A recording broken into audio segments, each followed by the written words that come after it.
प्यारे बच्चों नमस्कार। मैं डॉक्टर कविता सिंह है ना। आज कक्षा 10th आप सभी को जो है सुमित्रा नंदन पंत जो कि छायावादी कवि थे और बच्चों छायावाद का समय 1918 से 1936, 1920 से 1938 इस तरह से माना जाता है। और उसमें जो है वो सुमित्रा नंदन पंत बहुत ही श्रेष्ठ कवियों में इनका स्थान है। और उनकी जो कविता है चींटी और चंद्रलोक में प्रथम बार, ये आज हम आपको पढ़ाएंगे। लेकिन इससे पहले हम सुमित्रा नंदन पंत जी का जीवन परिचय, उनकी रचनाएं, भाषा शैली, छायावाद क्या है, वो किन किन प्रवृत्तियों से प्रभावित हुए, गांधीवाद से, मार्क्सवाद से, अरविंद दर्शन से, उन्हें ज्ञानपीठ पुरस्कार मिला, तो इन सब के बारे में पहले हम आपको इस अध्याय में बताएंगे। फिर दूसरे अध्याय में चींटी और तीसरे अध्याय में चंद्रलोक में प्रथम बार हम आपको पढ़ाएंगे। तो जैसा कि हमने कहा कि छायावादी कवि हैं। छायावाद का समय 1918 से 1936, 1920 से 1938 तक रहा। और उसके चार प्रमुख कवि हैं सुमित्रा नंदन पंत, महादेवी वर्मा, श्री जयशंकर प्रसाद और सूर्यकांत त्रिपाठी निराला। ये चार स्तंभ हैं छायावाद के। उन्हीं में से एक स्तंभ जो श्री सुमित्रा नंदन पंत जी हैं, उनके बारे में आज हम आपको पढ़ाने जा रहे हैं। क्या है, पहले हम उनका जीवन परिचय पढ़ाते हैं बेटा। उनका जीवन परिचय में सबसे पहले हम उनका आपको जन्म बताते हैं कि बागेश्वर जिले के कौसानी नामक ग्राम में, ये कौसानी ग्राम 20 मई 1900 है ना, 1900 आप याद रखिएगा, में कौसानी नामक ग्राम में हुआ था है ना, जो कि अब उत्तराखंड में है ये। और जन्म के 6 घंटे बाद ही उनकी माता का निधन हो गया। निधन मतलब देहांत हो गया है ना। तो उनका पालन पोषण जो है वो उनकी दादी माँ ने किया। और उनका नाम क्या रखा गया बेटा? गोसाई दत्त रखा गया। जब वो 10 वर्ष के हुए तो 1910 ईस्वी में उन्हें अल्मोड़ा के प्राथमिक स्कूल में जो है ये गवर्नमेंट हाई स्कूल अल्मोड़ा गए। यहाँ उन्होंने अपना नाम लेकिन गोसाई दत्त से बदल करके क्या रख लिया? सुमित्रा नंदन पंत रख लिया बेटा, है ना। सुमित्रा नंदन पंत वो लक्ष्मण जी से के जीवन से बहुत अधिक प्रभावित थे, इसलिए उन्होंने अपना नाम, सुमित्रा जो है वो लक्ष्मण जी का पर्यायवाची है, और उन्होंने अपना नाम सुमित्रा नंदन पंत रख लिया। 1918 में मझले मतलब बीच के जो उनके भाई थे, उनके साथ वो काशी में गए, क्वींस कॉलेज में वहाँ पढ़ने लगे। और क्वींस कॉलेज में पढ़ने के बाद वहाँ से उन्होंने हाई स्कूल की परीक्षा उत्तीर्ण की। फिर म्योर कॉलेज जो कि इलाहाबाद में है बेटा, वहाँ पर उन्होंने जो है वो वहाँ पर गए और वहाँ पर ही उन्होंने पढ़ाई की। उसी समय 1921 में जब महात्मा गांधी जी का असहयोग आंदोलन शुरू हुआ, क्योंकि वो स्वतंत्रता प्राप्ति के लिए आंदोलन करने का चरमोत्कर्ष समय था है ना। गांधी जी आ चुके थे। 1921 में उन्होंने अपना असहयोग आंदोलन शुरू किया। तो जब इलाहाबाद में वो पढ़ाई कर रहे थे, जो कि अब प्रयागराज कहा जाता है, तो उनके उस असहयोग आंदोलन से वो बहुत अधिक प्रभावित हुए। और जैसा कि गांधी जी ने जो है विद्यालय, महाविद्यालय, न्यायालय, इन सब की प्रक्रिया में जो अंग्रेजों के द्वारा स्थापित की गई थी, उनसे असहयोग करना शुरू कर दिया। उनमें सहयोग नहीं देना था। उनके साथ उनके द्वारा स्थापित जो व्यवस्था थी, उस कार्यभार में, उनके कार्यभार में भाग नहीं लेना था। तो इसी असहयोग आंदोलन के द्वारा क्या है बेटा, महात्मा गांधी के वो संपर्क में आए और अंग्रेजी विद्यालयों, महाविद्यालयों, न्यायालय और जितने सरकारी कार्यालय जो अंग्रेजों के द्वारा स्थापित थे, उनके साथ सहयोग ना करना है ना, उनको बिल्कुल निषिद्ध कर देना, उनको बिल्कुल क्रियाहीन कर देना। तो ये असहयोग आंदोलन का उद्देश्य था। उनका बहिष्कार किया, उनका निष्कासन किया और आह्वान पर मतलब बुलावे पर उन्होंने महाविद्यालय छोड़ दिया। जहाँ प्रयागराज में वो म्योर कॉलेज में पढ़ रहे थे, उस महाविद्यालय को छोड़ दिया और घर पर उन्होंने हिंदी, संस्कृत, बंगला, अंग्रेजी भाषा साहित्य का अध्ययन करने लगे। उन्होंने स्वाध्याय किया। हिंदी, अंग्रेजी, बंगला आए समझ में बेटा, और संस्कृत भाषा पर उन्होंने क्या की, धीरे धीरे महारत हासिल की। और इलाहाबाद में उनकी काव्य चेतना का विकास हुआ, क्योंकि यहाँ उन्होंने प्रयागराज का जो वातावरण था वो बहुत साहित्यिक वातावरण था। वहाँ से बहुत साहित्यकारों की जो है उन्होंने अपना कर्म क्षेत्र प्रयागराज को बनाया है, तो ऐसी साहित्यकारों की संगति में, संगोष्ठियों में जो है वो उनके अंतर्गत जो काव्य की प्रतिभा थी, मेधा थी, वो धीरे धीरे विकसित हुई और काव्य रचना के प्रति वो जागृत हुए, है ना। और कुछ वर्षों के बाद लेकिन उन्हें आर्थिक संकट का सामना करना पड़ा, उन्हें अपना जो पुश्तैनी पैतृक घर था उसको बेचना पड़ा। तो जब उन्हें आर्थिक संकट का सामना करना पड़ा, उस समय वो मार्क्सवाद से बहुत अधिक प्रभावित हुए। मार्क्स की जो कार्ल मार्क्स की जो दर्शन है, धारा है, जो वैज्ञानिक समाजवाद के नाम से विख्यात है, जिसका अभी हम आपको बताएंगे कि उसके मूल सिद्धांत क्या हैं, लेकिन उसमें जो है वर्ग विहीन समाज की स्थापना की गई है, उत्पादन के साधनों पर सामूहिक स्वामित्व की बात की गई है। तो इस समय जो है वो समाजवाद से मार्क्सवाद की ओर उन्मुख हुए गए, है ना, उस ओर उनका रुझान हुआ। और फिर जो है 1931 में कुंवर सुरेश सिंह के साथ काला काकड़, बेटा प्रयागराज से ही सटा हुआ एक और जिला है प्रतापगढ़, और वहाँ पर एक काला काकड़ स्थान का नाम है, जहाँ उसके बगल से ही क्या है गंगा जी बहती हैं, वहाँ उनका महल था। ये जो काला काकड़ के कुंवर सुरेश सिंह थे, तो वहाँ पर वो अनेक वर्षों तक रहे और वहीं पर उन्होंने गंगा तट, सैकत विहार, है ना, परिवर्तन आदि लंबी जो कविताएं हैं वो वहाँ से ही गंगा जी के किनारे जो महल था वहाँ पर रह करके, वहीं से प्रेरित, वहीं से प्रभावित होकर के ही रचना करी। फिर क्या है बेटा, 1938 में प्रगतिशील मासिक पत्रिका रूपाभ, है ना, पत्रिका का क्या नाम था, रूपाभ, उस मासिक पत्रिका हिंदी का इन्होंने संपादन भी किया। अब प्रगतिशील क्या है बेटा, छायावाद के बाद जो काव्यधारा आती है वो प्रगतिशील काव्यधारा है। और जैसे छायावाद में व्यक्तिकता का अधिक प्रभाव था, प्रगतिशील में समाज का अधिक प्रभाव था, सामाजिक चेतना का से वो अधिक प्रभावित काव्यधारा थी। इसमें कल्पना थी छायावाद में, उसमें क्या था, यथार्थवाद था। तो इस तरह छायावाद की प्रतिक्रिया के स्वरूप छायावाद के बाद जो काव्य चेतना थी, साहित्यिक धारा थी काव्य की, वो प्रगतिशील नाम से क्या थी बेटा, प्रगतिशील उसको नाम दिया गया था, प्रगतिशील नाम से हमारे हिंदी साहित्य में जानी जाती है। तो उसी से संबंधित एक पत्रिका थी रूपाभ, जिसका उन्होंने संपादन किया। और फिर उसके बाद वो धीरे धीरे अध्यात्म की ओर भी बढ़े। पहला प्रकृति सौंदर्य है बेटा, फिर कार्ल मार्क्स है, समाजवाद है, प्रगतिवाद है, और उसके बाद फिर वो धीरे धीरे अध्यात्म की ओर बढ़े। और श्री अरविंद आश्रम पौंडीचेरी, जिसे आजकल पुद्दुचेरी कहते हैं, श्री अरविंद जिन्होंने क्या है बेटा डिवाइन लाइफ नाम की रचना प्रस्तुत करी थी, जो एक बहुत ही तीव्र प्रखर स्वतंत्रता संग्राम सेनानी थे, लेकिन बाद में वो धीरे धीरे उनका झुकाव अध्यात्म की ओर चला गया और उन्होंने एक अरविंद दर्शन नाम से अपना एक अलग दर्शन स्थापित किया है। तो उस अरविंद दर्शन से पंत जी बहुत अधिक प्रभावित हुए और उन्होंने आश्रम की, अरविंद आश्रम जो पुद्दुचेरी, आजकल पुद्दुचेरी में है, वहाँ उनका आध्यात्मिक चेतना का विकास हुआ। आध्यात्मिक चेतना क्या है बेटा, आत्मा का परमात्मा से संबंध और एक आत्मा का दूसरे आत्मा से जो संबंध होता है उसको क्या कहा जाता है, उसका जो अध्ययन किया जाता है वो आध्यात्म के अंतर्गत आता है। और ऐसी चेतना का, ऐसी उनके अंतर्गत एक ऐसा भाव उत्पन्न हुआ कि हम इस तरफ झुकें, इनका अध्ययन करें, और वो इस तरफ जो है वो बेटा धीरे धीरे उनके अंतर्गत आत्मा परमात्मा से संबंधित बातों को समझने की रुचि जागृत हुई, है ना, चेतना का विकास हुआ, मतलब ये उनके अंतर्गत ये भाव उत्पन्न हुआ। और 1950 से 57 तक आकाशवाणी में वो क्या है बेटा परामर्शदाता रहे, सलाहकार रहे।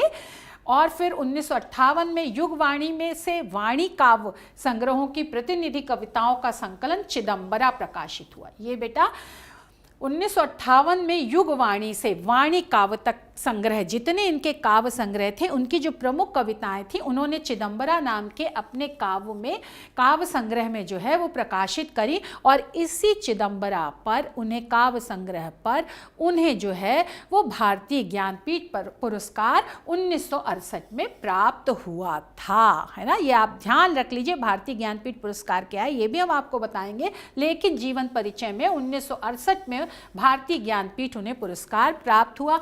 19 1960 में कला और बूढ़ा चांद काव्य संग्रह के लिए उन्हें क्या है बेटा, कला और बूढ़ा चांद के लिए साहित्य अकादमी पुरस्कार प्राप्त हो गया था। 1961 में पद्म भूषण की उपाधि भी उन्हें दे दी गई थी, जो कि हमने आपको बताया है बार बार पिछले अध्यायों में कि भारत सरकार द्वारा दिए जाने वाले नागरिक सम्मानों में ये एक बहुत उच्च सम्मान है। तो पद्म भूषण की उपाधि से विभूषित हुआ। 1964 में उन्होंने विशाल महाकाव्य लोकायतन लिखा। हम महाकाव्य के बारे में पहले भी बता चुके हैं, है ना, कि एक विस्तृत काव्य होता है जिसमें एक नायक होता है जो ऐतिहासिक पौराणिक प्रसिद्ध होता है ना, उसका चरित्र बहुत उच्च होता है, वह अपने में उच्च आदर्शों का समावेश करता है, उसके कुछ उस महाकाव्य के कुछ उच्च लक्ष्य होते हैं और उन्हीं की प्राप्ति के लिए उस ग्रंथ की रचना की जाती है जो महाकाव्य कहलाता है। पहले भी हमने आपको कहा है कि क्या है बेटा, प्रबंध, पद्य में प्रबंध है और क्या है बेटा, मुक्तक है। प्रबंध में क्या है, महाकाव्य है, खंड काव्य है। मुक्तक में गीत है, प्रगीत है आदि, ये सब आते हैं।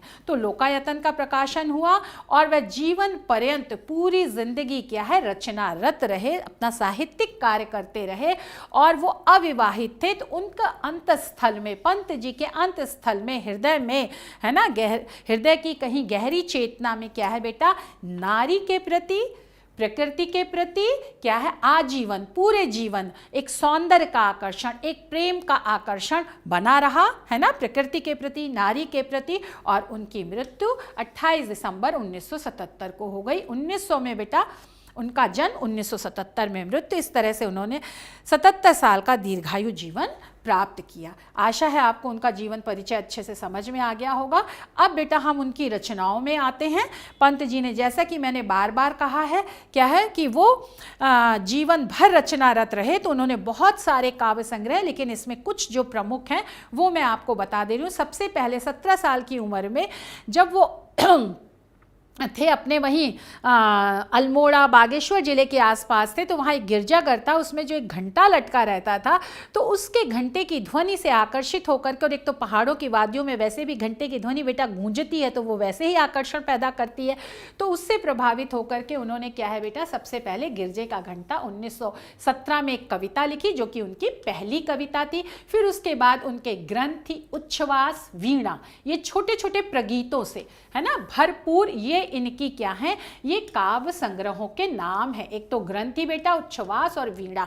ये जो प्रगीत किसे कहते हैं बेटा, गीत और प्रगीत। गीत में राग का होना, किसी शास्त्रीय राग का होना जरूरी है, लेकिन प्रगीत में जो है वो गाए जाते हैं, लेकिन राग रागनियों का समावेश होना जरूरी नहीं होता है। और प्रगीत में जो है वो बेटा आत्मविस्तार, आत्मवैयक्तिकता, अपना जो आत्म प्रसार की भावना बहुत अधिक रहती है ना, स्वानुभूति होती है, व्यक्तिकता होती है, आत्म प्रसार की भावना होती है, इनको गाया भी जा सकता है ना। तो ये सब प्रगीत की विशेषताएं हैं। तो और छायावाद जो है वो पूर्णतः प्रगीतों से भरा हुआ है। तो इन 3 ग्रंथों में क्या है बेटा, ये प्रगीत लिखे गए हैं।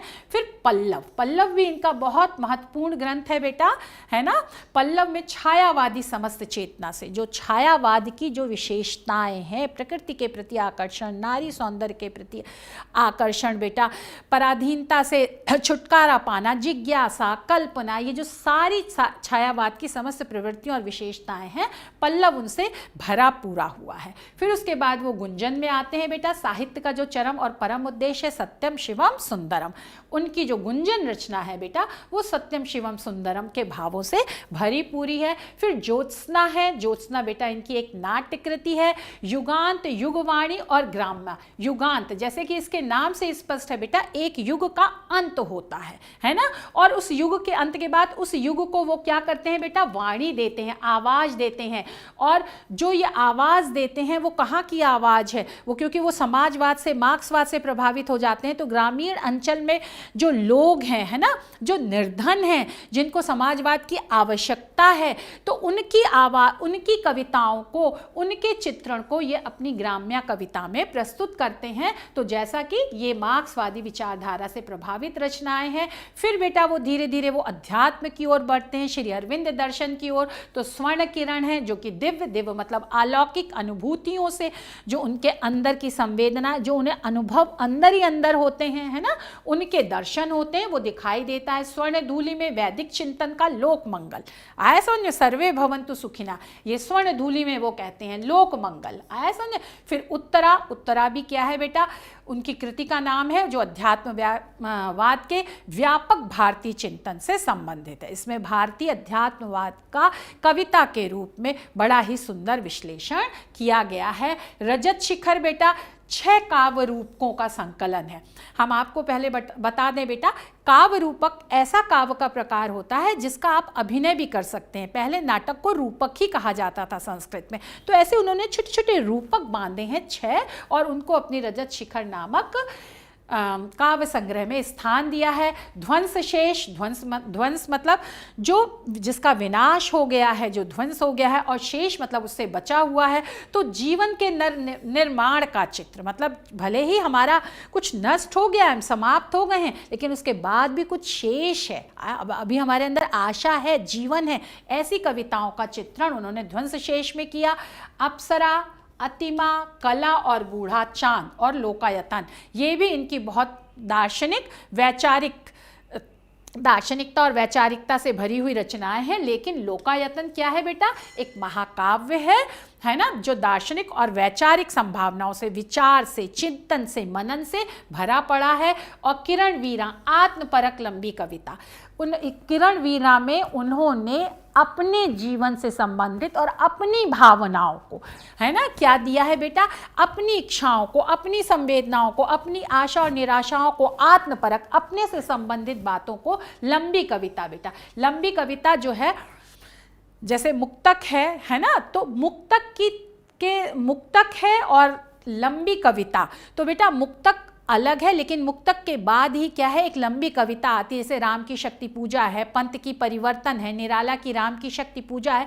ये परंपरागत ढांचों में इन्हें जो है वो नहीं ढाला जा सकता है, ये एक अलग काव्य रूप है, तो ये लंबी कविताएं हैं। तो ऐसे ही इनकी किरण वीरा जो है वो लंबी कविता है, लेकिन जिसमें उन्होंने अपने जीवन से संबंधित सुख दुख, आशा निराशा को व्यक्त किया है।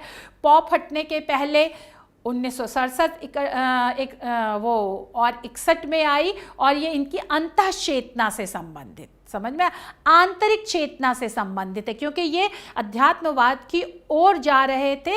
तो एक जो सुप्त चेतना होती है, उस सुप्त चेतना से संबंधित कविताएं इन्होंने लिखी हैं। पतझर एक भाव क्रांति है, 18 कविताओं का एक संग्रह है, लेकिन यहाँ तक आते आते काव्यात्मकता का स्थान वक्तव्य ने ले लिया।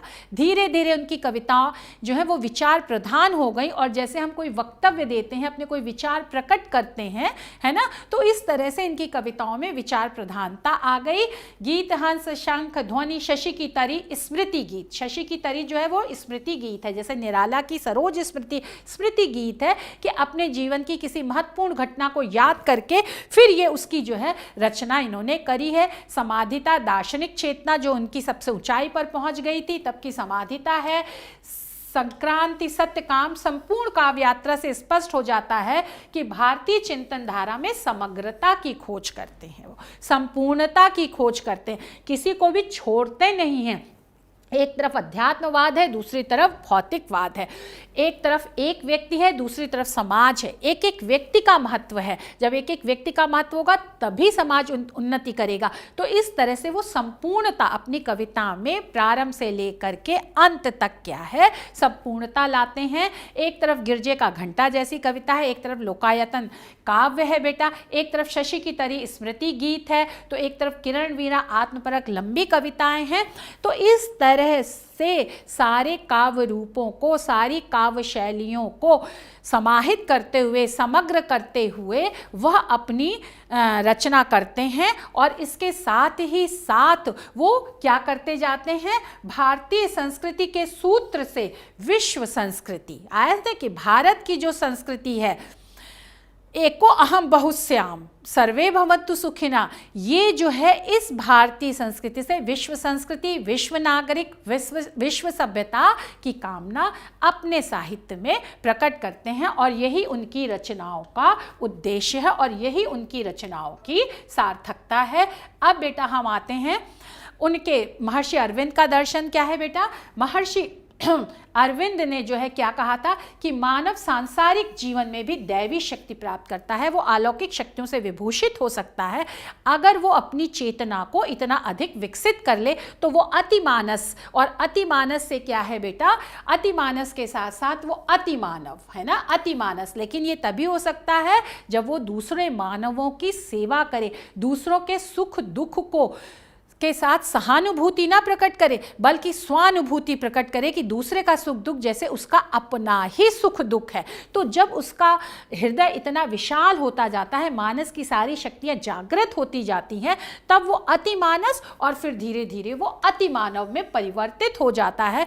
तो इसी जो अभी हमने कहा कि कैसे भारतीय संस्कृति से विश्व संस्कृति और विश्व संस्कृति से विश्व मानव की जो उन्होंने अपनी कल्पना की है अपने साहित्य में, ये महर्षि अरविंद के ही दर्शन का अतिमानव और अतिमानस का प्रभाव है।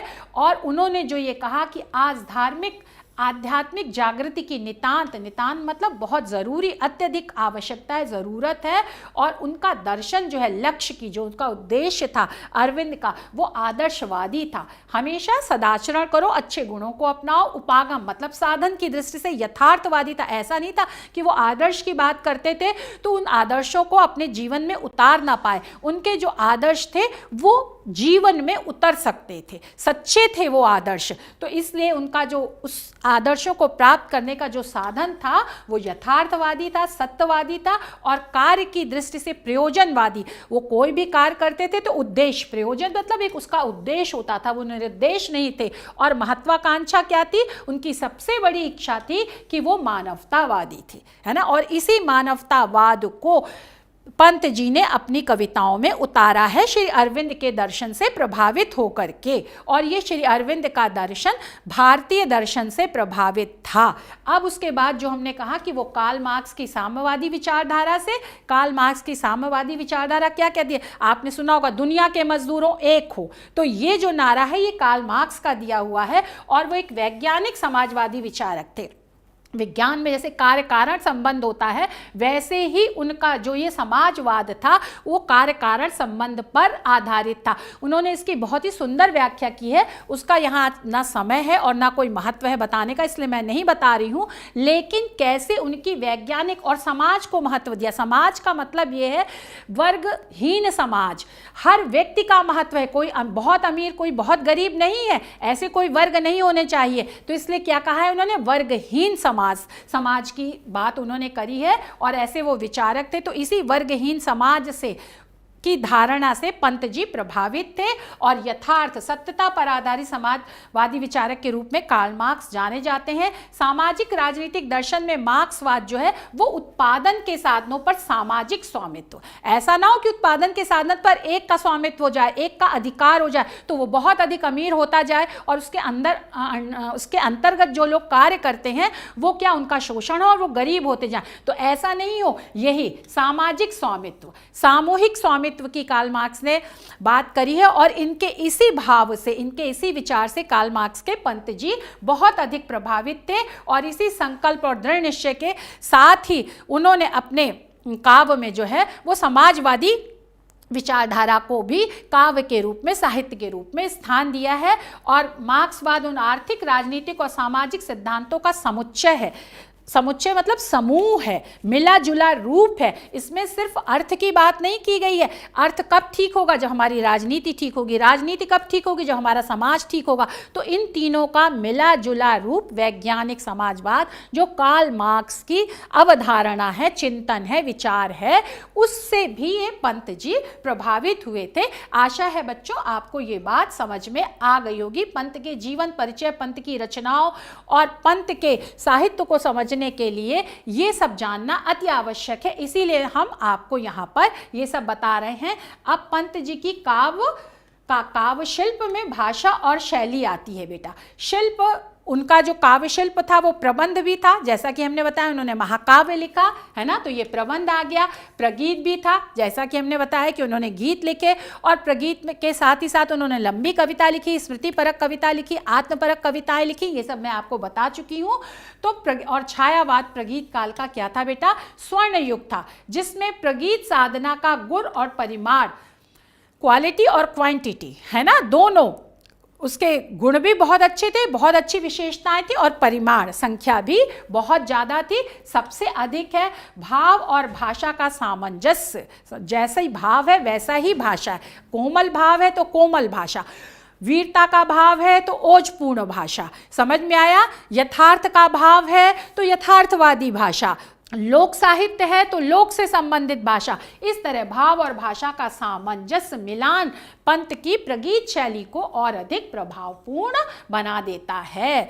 समझ में आया? और मैथिली शरण गुप्त ने अगर खड़ी बोली को गरिमा प्रदान की थी, इससे पहले मैंने आपको मैथिली शरण गुप्त पढ़ाया था, भारत माता का मंदिर ही है, तो कैसे खड़ी बोली को उन्होंने गरिमा दी, एक महत्व दिया, एक आसन पर बैठाया। लेकिन उसको श्री समृद्ध किसने किया? पंत ने किया। श्री मतलब क्या है? संपन्नता, समृद्धि।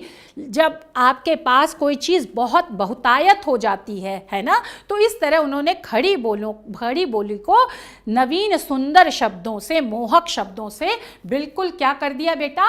भर दिया, और प्रदान कर उसका लालित्य, उसकी सुंदरता को सिद्ध कर दिया। अब स्निग्धता, चिकनाहट, कोमलता हम आप बता ही चुके हैं, और अभ्यास जड़ स्थितियों को तोड़कर जिन कुछ ही विषयों के लिए खड़ी बोली का प्रयोग किया जाता था, उन्हीं में खड़ी बोली का अभ्यास किया जाता था। लेकिन ऐसा नहीं किया उन्होंने, जड़ जो निर्जीव स्थितियां थी कि हर विषय के लिए उन्होंने जो है वो खड़ी बोली का प्रयोग किया, और श्रुति माधुर्य लाते हैं। ब्रज भाषा का जो श्रुति माधुर्य, कानों में जो सुनने में सुंदर लगती है, मीठी लगती है, मिठास आती है, वही वो खड़ी बोली में पंत जी भी लाते हैं। संस्कृत की भी शब्द राशि को चुनते हैं, क्योंकि संस्कृत की शब्द राशि को चुने बिना क्या है, भावों में एक परिमार्जन, परिष्कार नहीं आता है। विदेशी शब्दों को भी नए तरीके से अपनी भाषा में प्रयोग करते हैं, और नए शब्दों का भी निर्माण करते चलते हैं। पटु थे मतलब चतुर थे, वो नए शब्दों को भी बना लेते थे, कहीं स्वर संधि का प्रयोग कर लेते थे, जैसे तमसाकार, तमस प्लस आकार, उसको जोड़ दिया, तमसाकार, भीम प्लस आकाश, भीमाकाश। तो ये सब वो अपनी भाषा में के संस्कारों को ग्रहण करते हुए अद्भुत विलक्षण अर्थ प्राकट्य, क्योंकि जब वो नए नए शब्दों का प्रयोग करते थे, निर्माण करते थे, तो उनसे नई संवेदनाएं, नए भाव निकलते थे, नए रस, तो उनको व्यंजकता वो प्रकट होती थी, और शब्द वक्रता, शब्द में एक टेढ़ापन, एक सौंदर्य आ जाता था, और अर्थ का चमत्कार हो जाता था। समझ में आया? जैसे लगता था कि उन शब्दों में अर्थ का एक जादू भर गया है। तो इसके आधार पर क्या है बेटा, अर्थवत्ता के वृहद संदर्भों को उन्होंने बहुत, जो उनकी कविता का जो अर्थ था, नए शब्द भाषा से लेकर के, भाषा को लेकर के उनमें उन्होंने बहुत व्यापक अर्थ जोड़ दिए थे। उसका एक ही अर्थ नहीं होता था, उसको आप जैसे हमने कहा भारतीय संस्कृति से वो विश्व संस्कृति की ओर जाते थे, वैसे एक छोटे से अर्थ से लेकर के उसमें एक व्यापक अर्थ को भी वो लगा देते थे। जैसे सदन मेघों का भीमाकाश गरजता है जब तमसाकार, जो हमने बताया ना कि उन्होंने क्या है बेटा, सदन मेघों का भीमाकाश। अब भीमाकाश बहुत बड़े बड़े है ना, भीम की तरह जो शक्तिशाली है, जो विशाल है, और तमसाकार, तमस मतलब अंधकार है ना। तो ये सब जो ये नए नए शब्द लेकर के उन्होंने अपनी काव्य भाषा को अभिजात पढ़े लिखे संस्कारों के साथ है ना जोड़ दिया। इसके साथ ही लोक भाषा की भी उपेक्षा नहीं की, लोक भाषा के लोक तत्व, लोक लय को अपनाया। जैसे हम बता रहे हैं ठौर ठौर, दुलराना आदि, ये जो लोक भाषा के शब्द हैं वो सब उनकी कविताओं में आते हैं। काव्य भाषा में नए शब्दों का निर्माण तद्भव शब्दों में प्रत्यय लगाकर किया है। प्रत्यय क्या होता है बेटा, शब्द के बाद में जो लगते हैं उन्हें प्रत्यय कहते हैं, जो पद, और उससे उन शब्दों का अर्थ बदल जाता है। तो इस तरह से जैसे अब स्वर में स्वरित, फेन में फेनिल, स्वर को स्वरित बना दिया, फेन को फेनिल बना दिया प्रत्यय लगा करके, और अंग्रेजी शब्दों का हिंदी रूपांतरण भी किया, उनको हिंदी भाषा में परिवर्तित कर दिया। जैसे स्वर्णिम, गोल्डन, गोल्डन इंग्लिश का शब्द है, लेकिन उसको जब हिंदी में अनुवाद किया, रूपांतरण अनुवाद कर दिया, तो क्या हो गया बेटा, वो स्वर्णिम बन गया। तंद्रिल ड्राउजीनेस जो होती है ना, आलस्यपन, उसको तंद्रिल, ब्रोकन हार्ट को भग्न हृदय। और इस तरह पंत जी भाषा प्रयोग में भाव की सृजनात्मकता को, उनके लिए भाव की रचना करना प्राथमिक था और भाषा के नियमों को अपनाना क्या था, द्वितीयक था। तो सबसे पहले वो अपने भावों को अपने हृदय में, मन मस्तिष्क में उकेर लेते हैं, तदनुकूल भाषा का प्रयोग करते हैं और उस भाषा का प्रयोग करने में वह व्याकरण के नियमों का उतना ध्यान नहीं रखते हैं, उस तरह से ध्यान नहीं रखते हैं जो उनके भावों को प्रस्फुटित करने में, सरस करने में, साहित्यिक रूप प्रदान करने में बाधा डाले। तो ये बात आशा है आपको समझ में आ गई होगी। और भाषा में एक नाद सौंदर्य होता है, जब हम बोलते हैं तो एक आवाज़ तो होती ही है, तो कुछ शब्द ऐसे होते हैं जिनका नाद सौंदर्य बहुत ही सुंदर होता है। अगर वो कविता पढ़ी जाए तो वो और अधिक सुंदर लगती, उन वर्णों को लेकर के, उन अक्षरों को लेकर के जो नाद सौंदर्य से युक्त हैं।